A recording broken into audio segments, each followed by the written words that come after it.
किया उसमें कहीं पर कोई मिस्टेक तो न हुई। इसको कहते हैं इर्यावही का कैंसल करना, आलोचना करना। किया गुरु और शिष्य ने दोनों ने किया और पूर्ण होने के बाद चेले ने गुरु से पूछा कि गुरुदेव आपने आलोचना करी, आपके पांव के नीचे एक मेंढक मरा था, उसकी आपने आलोचना करी क्या? बोले नहीं मरा मेरे पांव के नीचे। बोले मैंने देखा आपके पांव के नीचे मरा। बोले मैंने नहीं देखा, शायद वो पहले का होगा। नहीं, बोले आप नहीं मारा। इतना सा प्रसंग है। बात वहीं तक रुकी। शाम को प्रतिकोण के बाद वापस वही बात आई। शिष्य ने आग्रह किया कि आपसे मेंढक की हिंसा हुई है, आप उसका प्रायश्चित ले। गुरु ने कहा मेरे से हुआ नहीं तो मैं प्रायश्चित कैसे लूं? और शिष्य अड़कर रह गया। बात तन गई और बात के तनने में गुरु को गुस्सा आया और गुरु शिष्य को मारने के लिए दौड़ पड़ा है। शिष्य भाग गया और गुरु का खंभे से मत्था टकरा करके गुरु की मौत हो गई। ये चंडकौशिक था, पिछले जन्म का। याद नहीं उसको, लेकिन उसके अंदर वर्किंग उसकी चल रही है। एक बीज बोया गया था उसके अंदर, उसने बीज को धारण करके रखा था कि मैंने मारना है।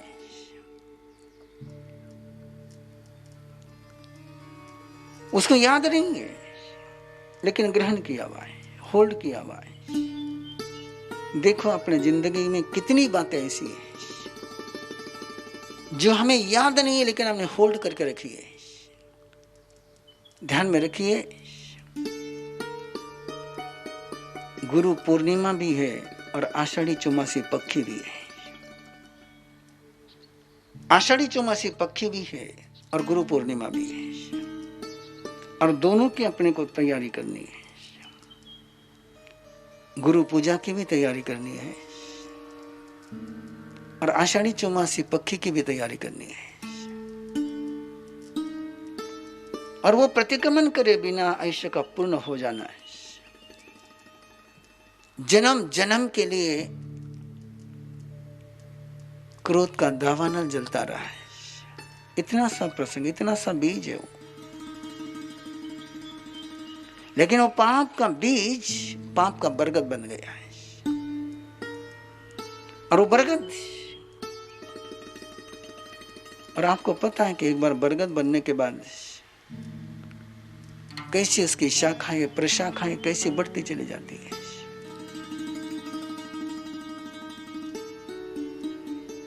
और उस शाखा प्रशाखा के कारण से चंडकौशिक का वर्तमान आज का ऐसा अकराल विकराल बना हुआ था।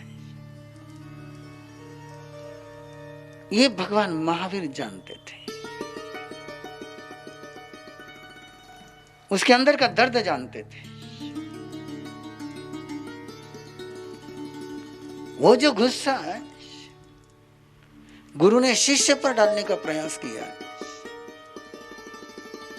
वो शिष्य ने ग्रहण नहीं किया, लेकिन गुरु के पास रह गया है और वो प्रक्रिया चलती रही।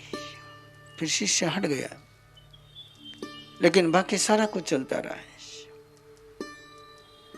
सभी पर बरसने लगा वो गुस्सा है। ऐसा ही होता अपने जीवन में। किसी एक व्यक्ति से अपने को कोई बुरा अनुभव आता है, किसी एक व्यक्ति के कारण से अपनी आस्था को चोट पहुंचती है। कोई एक व्यक्ति अपनी जिंदगी में बेवफाई कर जाता है और हमको सभी बेवफा नजर आने लग जाते हैं। एक व्यक्ति के आधार पर हम सबके साथ वही व्यवहार करने लग जाते हैं। यही चंडकौशिक के पूरे चरित्र का मूल कारण खोजे, अपना भी वही है।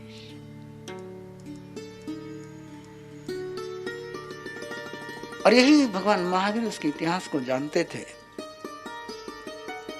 हम भी अपने इतिहास को जाने। प्रतिक्रमण करना है तो अपने अतीत को जानना होगा। अपने 5% अकाउंट क्लियर करना होगा। वो जब तक अकाउंट क्लियर नहीं होता है तब तक नया अकाउंट शुरू नहीं हो पाता है। और भगवान महावीर वहां पर पहुंचे और चंडकोशिक उसी अकाउंट के अनुसार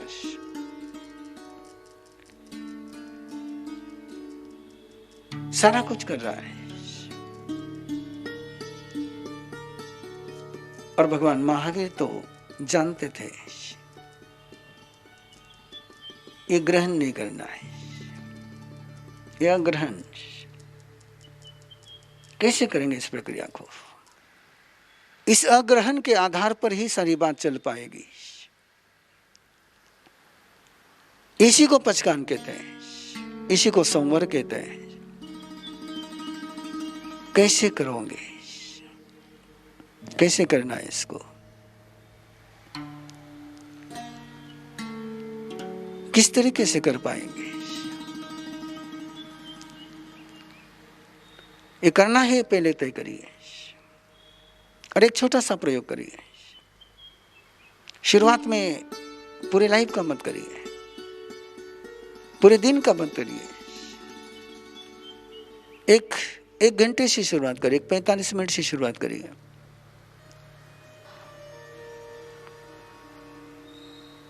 एक 45 मिनट के लिए अपने अंदर में देखिए कि मैं क्या क्या ग्रहण करता रहा हूं, क्या क्या होल्ड करके रखा हुआ है, किस बात से मुझे गुस्सा आता है, किस बात से मुझे अहंकार आता है, कौन सी बात मुझे डिस्टर्ब करती है, किस बात के कारण से मेरा संतुलन ब्रेक हो जाता है, किस बात के कारण से मेरे अंदर लालसा का जागरण होता है, किसके कारण से मेरे अंदर विकार जागृत होते हैं, मैं कैसे इनको ग्रहण करता हूं। इस ग्रहण के अपने अंदर की प्रक्रिया का निरीक्षण करिए। बहुत सजग होना पड़ेगा और ये एक बार जानकारी में आ जाए कि मैं इस तरीके से ग्रहण करता हूं, तो सारी प्रक्रिया को देखते हुए श्वास बड़ी जोर से बाहर छोड़िए, जिसको कप कहते हैं। बहुत गहराई से छोड़िए, जितने बार छोड़ सकते हैं उसके साथ ये बात करते चले जाइए कि मेरे अंदर में जो ग्रहण की पाप को ग्रहण करने का सामर्थ्य, इसको मैं बाहर फेंक रहा हूं। मेरे अंदर ये जो तंत्र है उसको मैं समाप्त कर रहा हूं। और जिस समय 1 मिनट तक एक प्रक्रिया को चालू रखिए और उसके बाद रुक जाइए और फिर अग्रहण का संकल्प लीजिए कि 45 मिनट तक मैं इसका ग्रहण नहीं करूंगा। मेरे तन के स्तर पर, मेरे मन के स्तर पर, मेरे चेतना के स्तर पर पूरे स्वयं को जानते हुए अग्रहण का एक संकल्प करना है। और अग्रहण का संकल्प कर करके श्वास छोड़ते हुए श्वास को बाहर ही रोकना, बहिर्कुंभक करना है। और बहिर्कुंभक कर करके अपने आप को उस रूप में देखना है कि मैं इसके ग्रहण से मुक्त हो गया हूं। ये प्रक्रिया शुरू करिए, स्मरण में रखिए कि ज्ञान तुरंत हो जाता है, आस्था तुरंत हो सकती है, लेकिन चरित्र का जागरण करने के लिए शुद्धि की प्रक्रिया और सिद्ध होने की प्रक्रिया को समय लगता है। बोध हो सकता है, भावना जागृत हो सकती है, लेकिन आचरण के लिए प्रैक्टिस लगती है। इसको करिए और उसका परिणाम देखिए कि परमात्मा ने वहां पहुंच करके कायसर्ग किया है। और कायसर्ग का मीनिंग है कि अब बाहर से मेरे अंदर कुछ नहीं आएगा। उस अग्रहण के कारण से चंडकोशिक के सारे प्रयास व्यर्थ हो गए, निष्फल हो गए।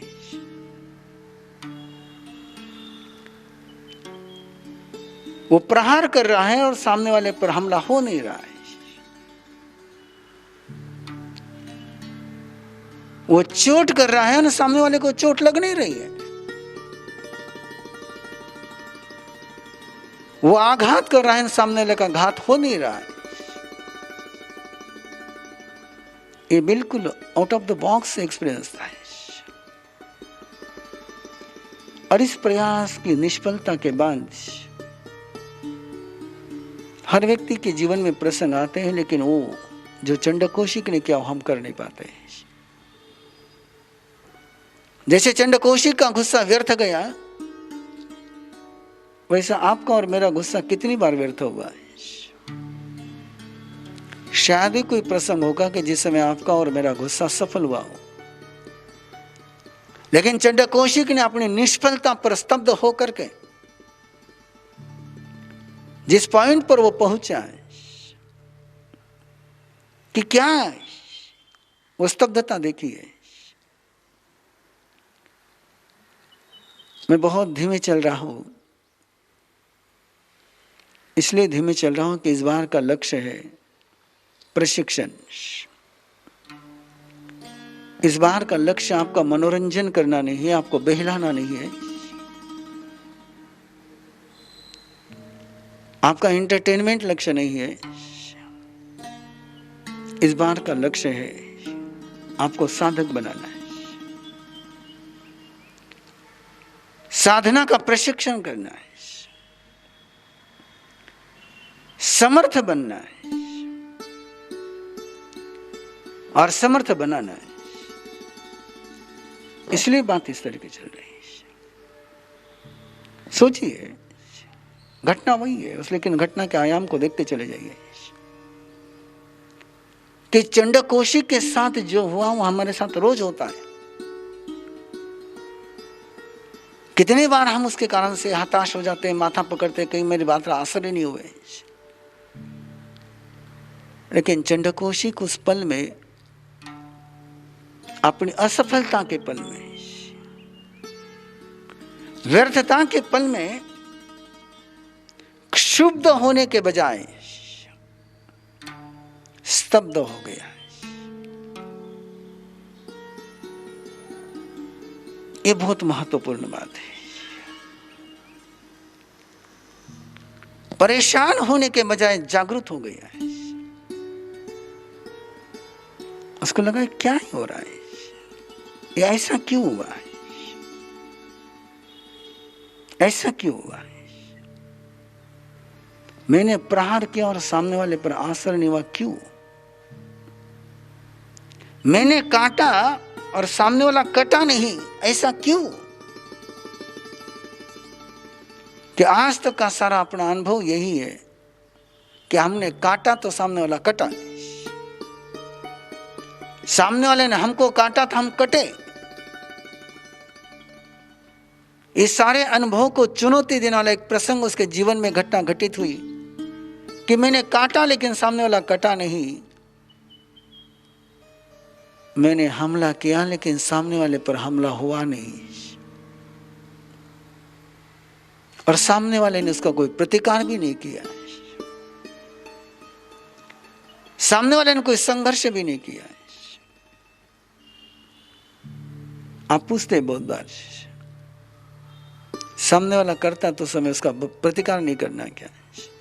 भगवान महावीर फरमाते हैं, प्रतिकार में कहीं न कहीं उसका स्वीकार हो जाता है, और अस्वीकार करो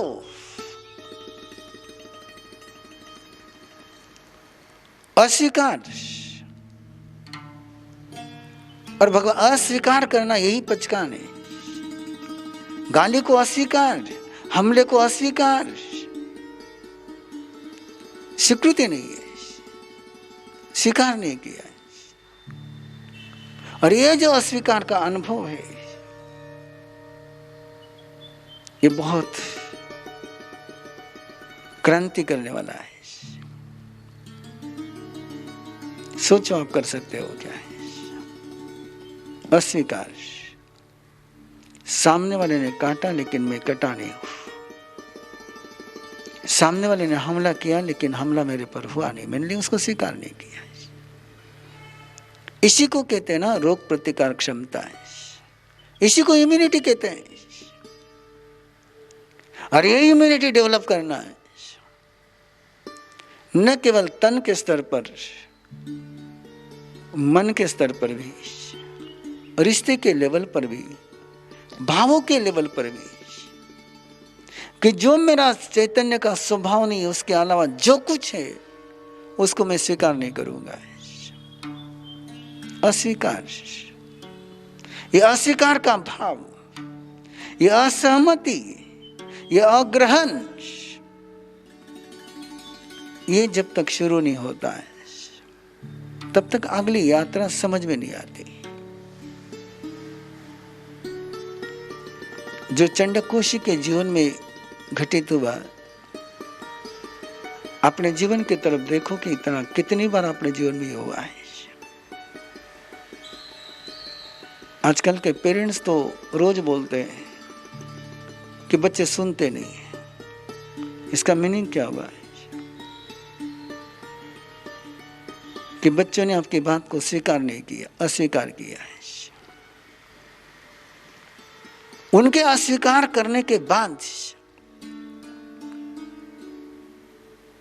हम कौन सी यात्रा शुरू करते हैं? क्या होता है हमारा? और चंडकोशी का क्या हुआ है? चंडकोशी को उस पल में उस व्यक्ति की तरफ देखता है, उसको पता नहीं कि भगवान महावीर है, उसको पता नहीं कि योगी है, उसको पता नहीं कि तीर्थंकर है, उसको पता नहीं कि मुझे तिराने के लिए आए हैं, उसको कुछ भी पता नहीं है। लेकिन वो उन पलों में, स्तब्धता के पलों में परमात्मा की तरफ देखने लगता है। परमात्मा अपने शब्दों में है, उसके लिए तो केवल एक व्यक्ति है। बिना किसी विशेषण के, बिना किसी लेबल के, बिना किसी टाइटल के, विदाउट टाइटल, न्याय का विषय है, लॉजिक, न्याय, दर्शन का विषय है कि विशेष जब होता है तब ज्ञान होता है और सामान्य होता है तब दर्शन होता है। जहां विशेषण नहीं होता, जहां टाइटल नहीं होता, जहां लेबल नहीं होता है, विदाउट लेबल, विदाउट जज, बिना किसी का कोई विशेषण लगाए, इसलिए दर्शन बड़े ऊपर की भाषा में आसान है लेकिन गहरी भाषा में बहुत मुश्किल है। और चंडकोशी के मन में वो सामने जो व्यक्ति खड़ा है उसको लेकर के कोई लेबल उसके मन में नहीं है, कोई टाइटल उसके पास नहीं है, कोई संबोधन नहीं है उसके पास, वो संबोधन के परे है वहां पर। और उसी हालत में जब हम संबोधन शून्य हो जाते तब संबोधि का जागरण होता है। और वो देख रहा है, सहज देख रहा है, सहज देख रहा है। अब उसके मन में कोई आवेश नहीं है, कोई प्रयास नहीं है, सहज देख रहा है। और देखते देखते नजर प्रभु के आंखों पर पहुंचती है और उस पल में क्या होता है कल देखेंगे। लेकिन आज केवल इस बात को ध्यान में रखें, कल का जो नियम लिया था कि मैं ग्रहण नहीं करूंगा, आज उसकी प्रक्रिया को करें।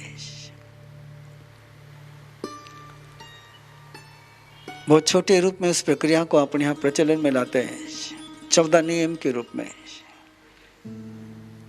कि सुबह उठते ही 14 नियम का चिंतन करना है। कि मैंने आज क्या ग्रहण नहीं करना है। मैंने आज इसके ऊपर पानी नहीं लेना है, मैंने इसके ऊपर अन्न पदार्थ नहीं लेने, मैं इसके आगे वाहन नहीं लेने। एक मर्यादा कर ली। इस अग्रहण की सीमा हो गई।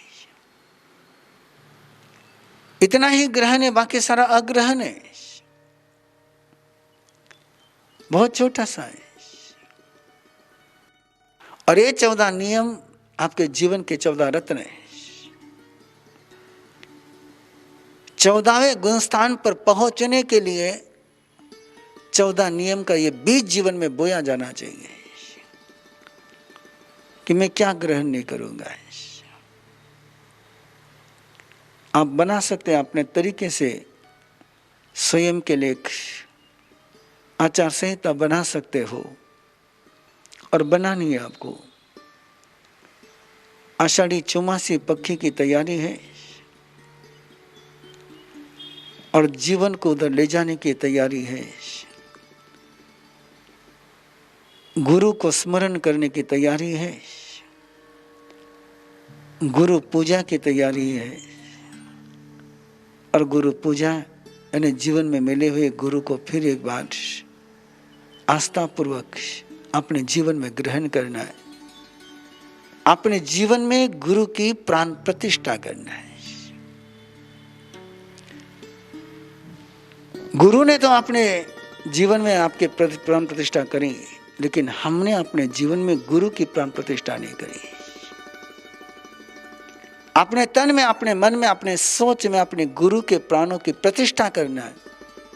यही गुरु पूजा का, गुरु पूर्णिमा का कार्यक्रम है, अनुष्ठान है, और उसको एक अलग तरीके इस बार संपन्न करने की भावना है। यथा समय देखेंगे आज यहीं पर